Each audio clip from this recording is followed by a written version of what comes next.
Welcome to The Explainer.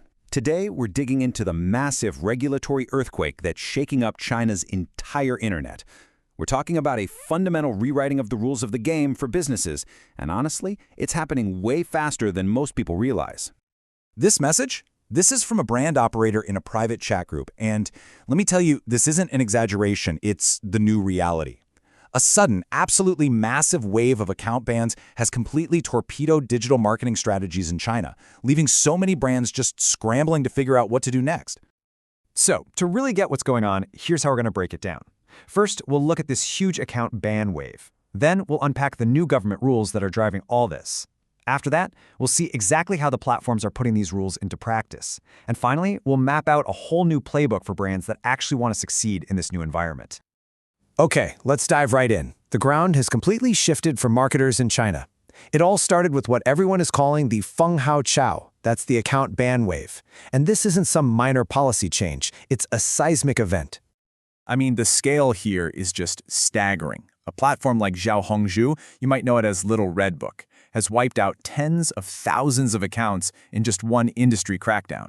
A lot of these bans are targeting what are called key opinion sales, or KOS accounts. Now, these are supposedly real user accounts that brands have leaned on for years to build trust and drive sales with that word-of-mouth feel. Well, not anymore. And look, this isn't random. It is a laser-focused crackdown. They're going after unlicensed marketing and what the government sees as high-risk areas. We're talking medical, education, and finance. They're shutting down accounts that can't prove their professional credentials. And they're dismantling these huge KOS matrices that basically faked grassroots support. Get this, even old posts from years ago can now get you a permanent ban.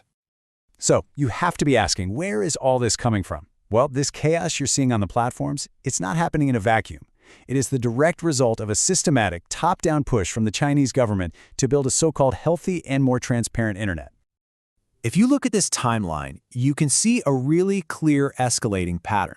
It kicked off with the PIPL back in 2021, which laid the groundwork for data privacy. Then, in 2025, you get the Qinglang, or Clear and Bright campaign, this huge effort to clean up online content. And just recently, a new anti-unfair competition law gave regulators even more power to crack down on digital malpractice. The government is specifically targeting what it calls zimei, or self-media, and that's a huge category. It's basically any independent content creator you can think of. Bloggers, streamers, influencers, the whole lot. The goal is to hold these incredibly influential voices to a much higher standard of accountability. So the bottom line here is that the government wants to end the era of anonymous, unverified information. The whole point of this Qinglang campaign is to fight fake news, demand labels on AI-generated stuff, mandate clear sourcing, and, this is the big one for brands, get rid of all that so-called expert advice from accounts that have zero verified credentials. Okay, so how does a government policy like this actually become reality on the ground? Well, these high-level laws are being aggressively translated into concrete and often really harsh rules by the platforms themselves. We're talking everyone from Douyin and WeChat to Xiaohongshu. And check this out.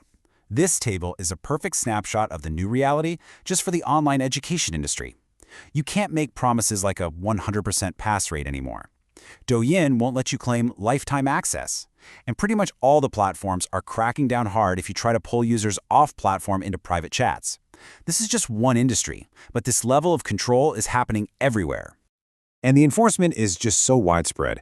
Douyin is hitting streamers with penalties for begging for likes. Xiaohongshu now demands that any AI-generated content has to be clearly labeled. And this one is critical. On all platforms, if you want your content in a professional field to even be considered by the algorithm, your account has to have verified official credentials, period. So what does this all add up to?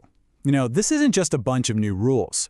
This is a fundamental philosophical shift in what the Chinese internet even values. The Wild West days are officially over. What we're seeing is a huge pivot away from the old game of liuliang. That's liuliang, which means raw traffic at any cost. That whole era of gray area tactics and sneaky private traffic loopholes is ending. The new game is about liuliang. That's liuliang, a completely different character that means retention. It's all about sustainable growth through compliance, authenticity, and building real trust with users inside official, transparent channels. And don't just take my word for it. As one marketing director from a major education company put it, the secret, under-the-table tactics are dying. Customer acquisition is now an open game. What you compete on now isn't who can find the cleverest loophole, but who actually has the best content strategy and the most solid business model. So why does all this matter to you? Well, for any brand operating in China, the old playbook is totally obsolete. If you try to use it, you're just going to get your accounts banned. So let's lay out a new playbook for how to actually navigate this transformed landscape. To survive and, actually thrive in this new environment, your entire strategy has to be rebuilt on a foundation of compliance and authenticity. This isn't optional anymore. It's the price of entry. Okay, here it is, your action plan. Think of it as a checklist. First, audit your legal status. Does your business license even cover what you're marketing? Do you have the right permits? Second, authenticate your expertise. Get your key accounts officially verified with that blue V. Third, use the approved channels. Stop trying to pull people into private groups and start using the platform's own e-commerce tools. And finally, just make genuinely good, high-quality content. Look, the era of gray area growth hacking is definitively over. The platforms, with the full backing of the government, are demanding radical transparency and verifiable authenticity. Brands that fight this shift are going to wake up and find their accounts have vanished overnight, but the ones that adapt, the ones that build their strategy on compliance and quality, they're going to be the ones who win in this new, more transparent world. So the only question left is, which one is your brand going to be?